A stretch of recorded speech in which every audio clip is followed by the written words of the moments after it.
All right, welcome back to No Flex Gaming, the #1 YouTube channel in all of southwestern Zimbabwe. My name is KindleFire22, and today we're coming at you with a bit of a different video. We want to talk about a piece of news that just slammed onto the internet a little under an hour ago. Sony has announced that they are officially not showing up at E3 2020 for the second year in a row.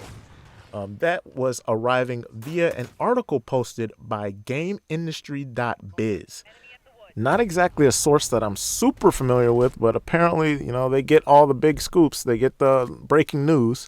So let's jump right into the article that they posted a little under an hour ago. So according to a quote from Sony Interactive Entertainment, after thorough evaluation, SIE has decided not to participate in E3 2020.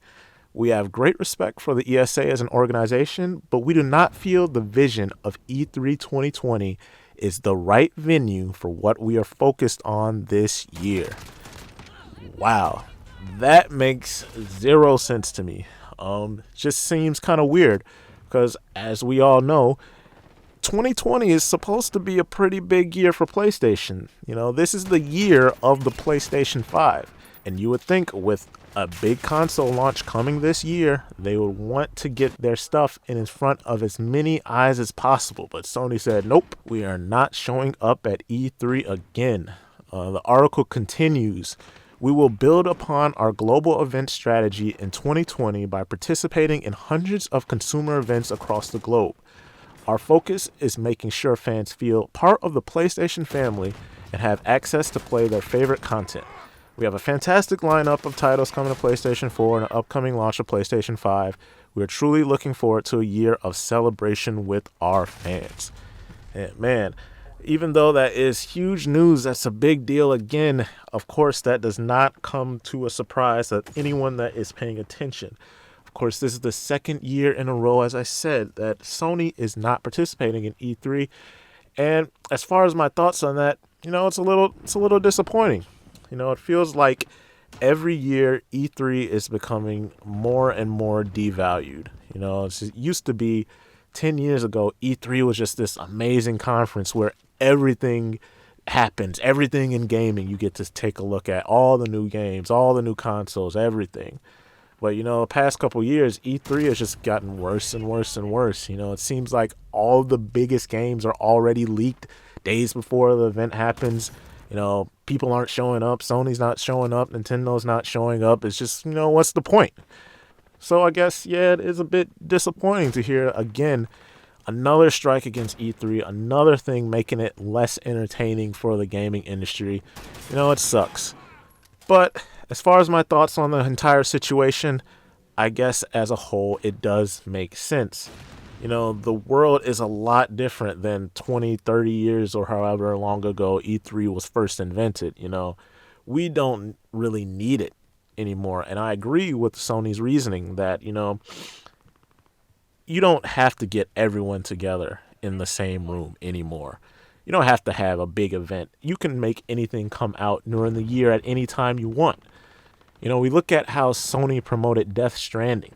We didn't need a full press conference. They did a live stream of somebody putting their hands up on the screen for 2 hours, and then they just showed the release date and a trailer, and it dominated the internet and was trending on Twitter. So we don't, I understand, and I'm sure it's expensive to have an E3 booth.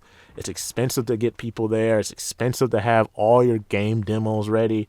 And then there's, of course, the negative of a game demo failing during the middle of the demo. You think about what happened with Uncharted 4 during their E3 demo a couple years ago. And it's just, I can see them feeling that the risk is not worth the reward. So although, yeah, I am disappointed about this news, I'm not surprised, and it does make sense.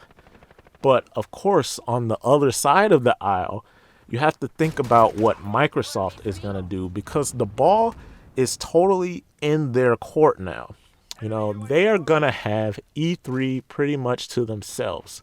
And because, of course, there's still going to be PlayStation influence during E3. There's still going to be PlayStation games. All of the third-party games that we see at any other conference are gonna come to the PlayStation 5, but still, Microsoft is gonna have that time period to shine, and this is really their opportunity to just put everything out there and just really wow us. They really have to come through hard this year. That is not what I felt like they did last year. They definitely could have gone harder last year than they did this year. But, sorry, last year than they did, you know. But, yeah, it's definitely some big news. I think this is definitely the way that things are going in the next couple of decades. We're going to see it continue with other companies. We've already seen Nintendo back out. PlayStation, I doubt we will ever see them at an E3 again. You know, it's just the way the industry's going. Why would you build a big booth in Los Angeles when you can just put out a live stream of garbage and then have a trailer and then it blows up? So, you know, I get it. It is a bit sad, but Microsoft, the ball's in your court now. Sony, I really want to look forward to see what they do with their marketing for PlayStation 5.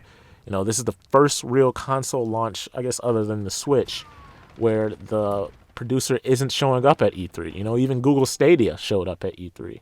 So I'm really interested to see how they handle this. You know, 21st century is going crazy, you know, so. All right, so I really want to know what you guys think about this. You know, is it a big deal that Sony isn't showing up? Do you care? Or does it just not matter? It's just not a big deal to you? What do you think Xbox is going to do with E3 this year? Now that they have it all to themselves pretty much with the other developers. If you're new here, don't forget to hit that like button, subscribe, and hit that notification bell because we're definitely going to be posting up some more videos like this. And if you really like this content, go ahead and hit a like. All right, my name is Kendall Fire. NFG out.